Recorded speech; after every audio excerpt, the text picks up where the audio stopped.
नमस्कार, AB star news देख रहे हैं आप और मैं हूं आपके साथ सोहन सिंह। कोरोना के मामले भले ही फिलहाल कंट्रोल में लग रहे हों और पाबंदियों का जो पहरा है वो हटता हुआ नजर आ रहा हो, लेकिन दिल्ली से सटे इलाकों में जिस तरह से कोरोना फैल रहा है वो कहीं ना कहीं चिंता बढ़ाने वाला है। अगर 3 दिनों में स्कूलों में 32 छात्र और शिक्षक पॉजिटिव हो जाएंगे तो फिर ये सवाल उठना लाजमी है, लोगों के मन में डर बैठना लाजमी है। लोगों के मन में ये सवाल उठने लगा है कि कहीं कोरोना की चौथी लहर तो नहीं है।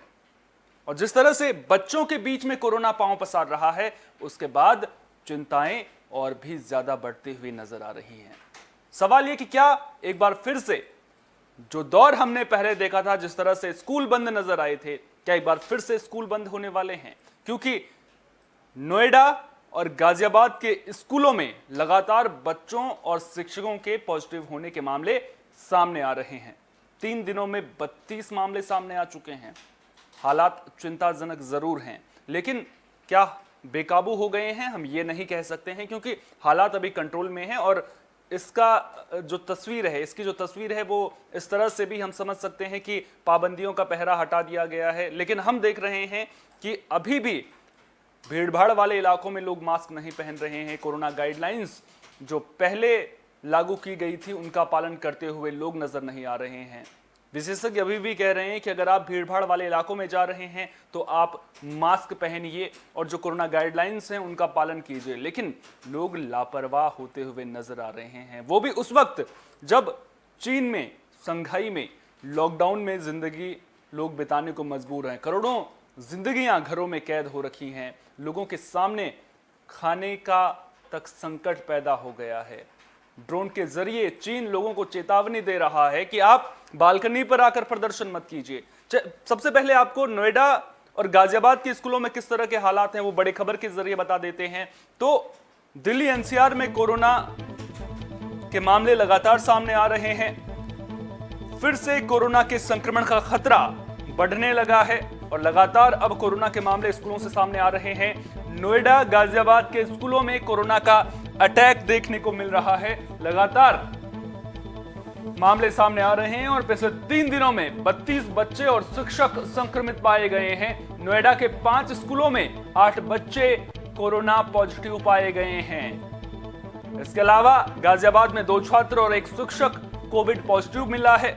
यानी कि जो आंकड़े हैं वो तेजी से बढ़ते हुए नजर आ रहे हैं। गौतम बुद्ध नगर की बात करें तो 20 मामले नए सामने आए हैं और जिनमें से 8 की उम्र 18 साल से कम है। सोमवार को 13 बच्चे और 3 शिक्षक नोएडा के स्कूल में पॉजिटिव मिले थे। गाजियाबाद के 2 स्कूलों में 3 दिन पहले 5 छात्र पॉजिटिव मिले थे। तो जो ये आंकड़े हैं क्या वो चिंताजनक हैं? क्या अभी से इन पर विचार करने की जरूरत है? जहां एक और लगातार हम देख रहे हैं कि दिल्ली में कंटेनमेंट जोन घट रहे हैं। लोग अब जो जिंदगी लोगों की है वो पटरी पर लौटती हुई नजर आ रही है। जो पाबंदियों का दौर था वो खत्म हो चुका है। तो अब ऐसे में बच्चों पर जिस तरह से कोरोना का संक्रमण फैल रहा है, बच्चों के बीच में जिस तरह से कोरोना का संक्रमण फैल रहा है वो कहीं ना कहीं चिंता बढ़ाने वाला जरूर है। अगर नोएडा और गाजियाबाद की बात करें तो अभिभावकों ने Delhi Public School, DPS, the Millennium, JBM School, Shriram Millennium और समरविल के बच्चों में संक्रमण की बात कही थी। हालांकि स्वास्थ्य विभाग और स्कूल इस तरह की जानकारी होने से इनकार कर रहा है। सिर्फ डीपीएस ने 2 मामलों की पुष्टि की है। वहीं स्वास्थ्य विभाग के अनुसार संक्रमित पाए गए सभी बच्चों की स्थिति सामान्य है। किसी में फिलहाल गंभीर लक्षण सामने नहीं आए हैं। सभी का इलाज किया जा रहा है। सेक्टर 30 में डीपीएस में कक्षा 10 और कक्षा 8 के बच्चों को कोरोना हुआ है। इन दोनों कक्षाओं में सामान्य रूप से पढ़ाई बंद करके ऑनलाइन कक्षाएं शुरू कर दी गई हैं। स्कूल की अन्य कक्षाएं जारी रहेंगी, लेकिन अभिभावक इन्हें भी बंद करने की मांग कर रहे हैं। मामले में स्वास्थ्य विभाग और निजी स्कूलों पर जानकारी छुपाने संबंधी आरोप भी अभिभावक लगा रहे हैं। कई अब सवाल लोगों के मन में उठ रहे हैं और जिस तरह से आरोप स्कूलों पर लग रहे हैं कि जानकारी छुपाई जा रही है, अभिभावक कह रहे हैं कि स्कूल की छवि धूमिल ना हो इसके लिए स्कूल प्रबंधन जानकारी साझा नहीं कर रहे हैं ताकि स्कूल बंद ना करना पड़े। लेकिन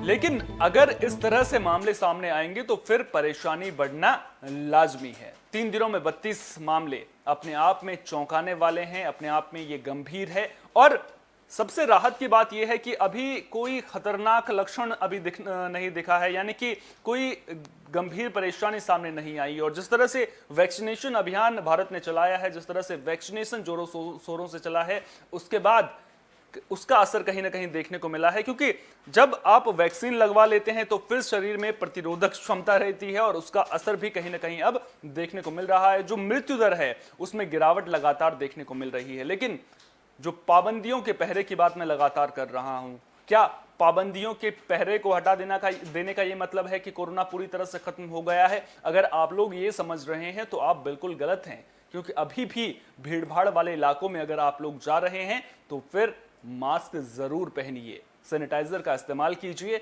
और भीड़भाड़ वाली जगहों पर जाने से बचिए। और जो कोरोना गाइडलाइंस सरकार ने लागू की थी उनका पालन कीजिए। क्योंकि अगर आपने जरा सी भी लापरवाही बरती तो फिर हालात वही पुराने वाले हो जाएंगे। यानी कि हमने वो दौर भी देखा है कि किस तरह से कोरोना बेकाबू रहा था। हालांकि वैक्सीनेशन की अगर बात करें तो वैक्सीनेशन का असर देखने को मिल रहा है। जिस तरह से हमने देखा कि एक्सी वेरिएंट की वजह से पश्चिमी यूरोप की अगर मैं बात करूं, उसके अलावा चीन की मैं बात करूं, तो वहां पर लगातार मामले सामने आ रहे थे। एक्सी वेरिएंट को ओमिक्रॉन से 10 गुना घातक और 10 गुना ज्यादा संक्रामक भी बताया जा रहा था। भारत में भी इसकी पुष्टि हुई थी कि कई जगहों पर मामले सामने आए हैं एक्सी वेरिएंट के। लेकिन वो कहते हैं ना कि समझदारी में ही बचाव है, समझदारी में ही सुरक्षा है। और सुरक्षा अगर आपको चाहिए, अपने परिवार की चाहिए, तो फिर जो कोरोना गाइडलाइंस सरकार ने लागू की हैं उनका पालन करना बेहद जरूरी है। रही बात स्कूलों की और स्कूलों में पढ़ रहे छात्रों की, तो वहां पर क्या जो कोरोना गाइडलाइंस हैं उनका पालन पूरी तरह से किया जा रहा है? हम अक्सर देखते होंगे, अगर आप लोग दिल्ली मेट्रो या फिर किसी दूसरे परिवहन से सफर करते होंगे तो आप देखते होंगे कि पहले मेट्रो में सैनिटाइजर की व्यवस्था रहती थी, इसके अलावा टेम्परेचर चेक किया जाता था। तो अब वो दौर अब धीरे धीरे खत्म हो चुका है। जिंदगी 2019 से पहले जिस तरह से सामान्य थी उसी तरह से होती हुई नजर आ रही है। लेकिन कोरोना अभी हम सब के बीच में है, अभी खत्म नहीं हुआ है। कोरोना से डरना बेहद जरूरी है, हालांकि घबराने की जरूरत नहीं है। अब बात उस स्थिति की भी कर लेते हैं जब किसी अभिभावक का छात्र स्कूल में पढ़ने जाता है।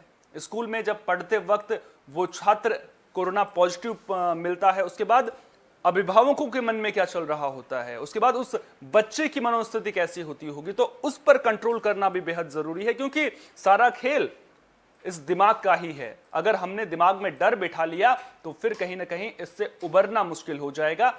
ऐसे में जो वो मानसिक तनाव की स्थिति है उससे बच्चों को किस तरह से दूर रखना है, ऐसे में स्कूल प्रबंधन की जिम्मेदारी बढ़ जाती है, अभिभावकों की जिम्मेदारी भी बढ़ जाती है। तो उम्मीद यही करेंगे कि आप अपना बचाव करेंगे, अपने बच्चों का भी ख्याल रखेंगे, खुद का भी ख्याल रखेंगे और कोरोना से बचने के लिए तमाम वो सुरक्षा उपाय अपनाएंगे जिनको अपनाना बेहद जरूरी है।